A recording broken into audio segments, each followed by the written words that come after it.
How's it, crypto Ubers? Back with another video.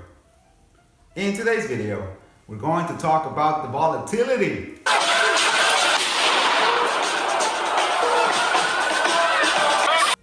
No, not that volatility. The Bitcoin price volatility. It's time. Time has come to discuss that. Stay tuned.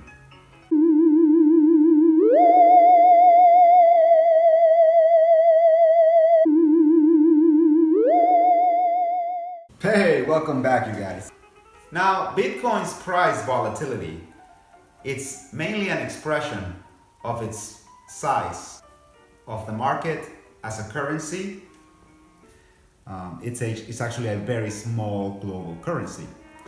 And because if it's a small currency, the price fluctuates up and down much more than any other currency that is bigger. And this is the main reason why Bitcoin's price goes up and down so much. If you have questions about what price is and how to determine price, you can look at my Bitcoin price video. But essentially, markets create the price, buys and sells, or asks and bids, because a high percentage of Bitcoin's market is speculation, where investors or traders get in and get out quickly out of the currency. That also plays a role in its volatility. The use case of speculation in Bitcoin is probably the most popular at the moment due to its small size and its global openness. But no touching. Oh, gosh. Ow. What's wrong, Daddy? Baby. God. But there are other use cases for Bitcoin. Some people may use Bitcoin as a store of value. Some people may use Bitcoin as a means of payment. Now, first off, there are a few concepts that people think of when they think of the fluctuation of Bitcoin's price or its volatility. They believe that it is whales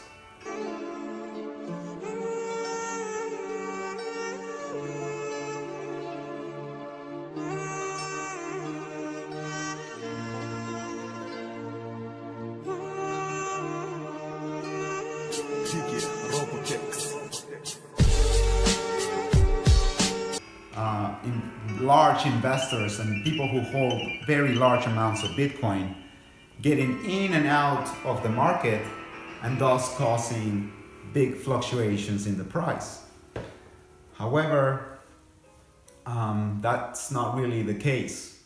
Although there are people who are whales and do make moves, it really doesn't affect all that much the price as a whole because it is global. So one or a few people's making a big move, yes, it has a bit of a change in the price, but it's not going to cause this high volatility that we're talking about. So the question is, does Bitcoin price volatility makes it useless as a form of payment or store of value? And today the answer is no. Dr. Evil, can I paint as yoo-hoo gold? It's kind of my thing,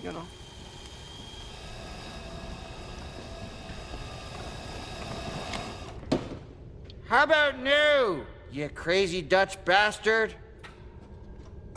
It doesn't make it useless. You can still use Bitcoin both as a store of value and as a payment system and not let the volatility affect you. Well, on the store of value front, of course, the volatility is going to affect you. But if you are dollar cost averaging, which means you're buying Bitcoin periodically, then your value must have gone up in the last year, in the last 5 years, in the last 10 years. And if you're one of those people that buys Bitcoin when the price is high and then sells it when the price is low, I ain't got a good brain. I think you've got a fine brain, Jack. then of course the volatility must hurt. the B flat contrabass trombone.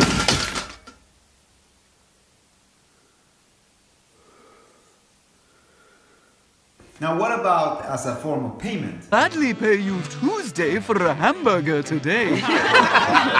Oh, wimpy. Your FICO score alone won't let me do that. Oh, hamburgers. Here you go. Thank you.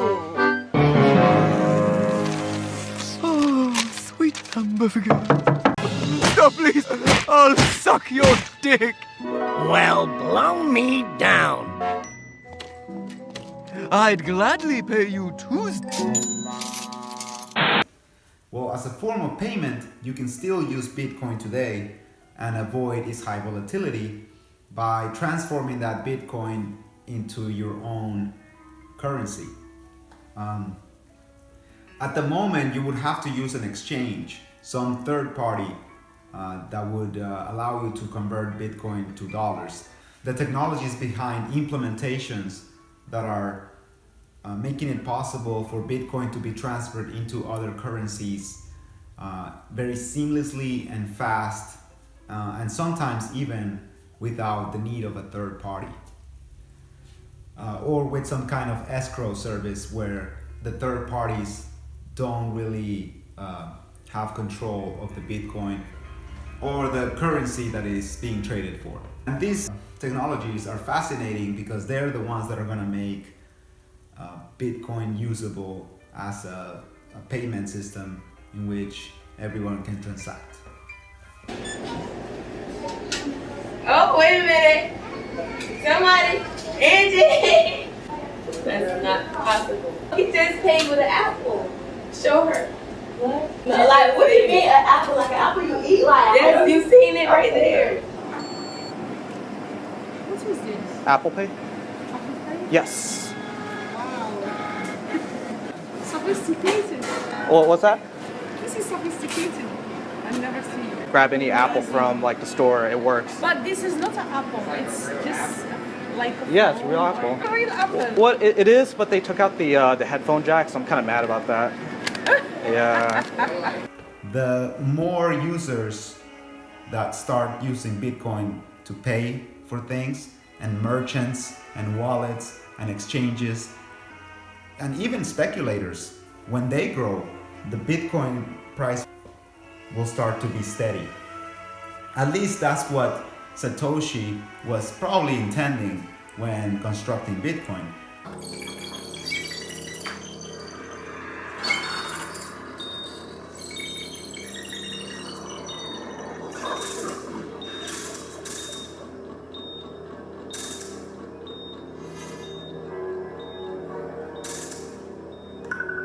He modeled it after gold or a precious metal, maybe not gold, but just a scarce precious metal. And gold and silver, as they have gotten bigger in their market size, have become less volatile. We'll see. Who knows? Who knows what's going to happen? I do believe Bitcoin's price models like a collectible at the moment where it is in the market. But soon enough, Bitcoin's price will be so high and its volatility so low that it will become a unit of account. Because in order for a currency to be used as money in everyday life seamlessly and by everybody, merchants, consumers, you have to have unit of account, which prices stuff in that unit. Right now, if you buy a bag of chips, it's $1.99. But if you were to price the bag of chips on Bitcoin, it would be like 0.00017. You can't really do that yet with Bitcoin. I believe that as the market grows and as the user base grows, especially the user base that is going to require Bitcoins to be stable, such as merchants and consumers, wallets, exchanges, etc. As that user base grows and the price steadies, Bitcoin will become a unit of account. People are going to say,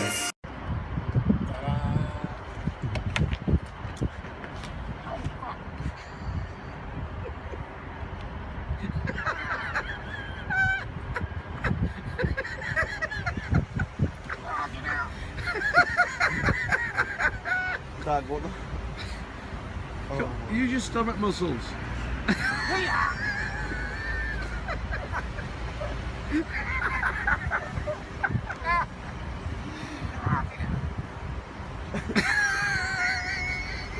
just have to pour yourself out.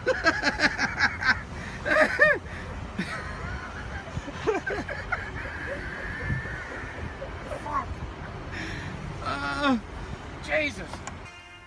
Hey, how much is that car? People are saying, oh, it's 1 Bitcoin. Okay, great. Here you go. I guess just like now.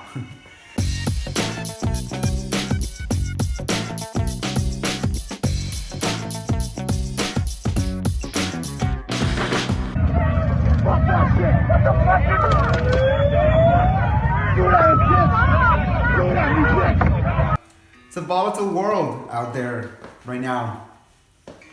But let's just keep our cools, you know?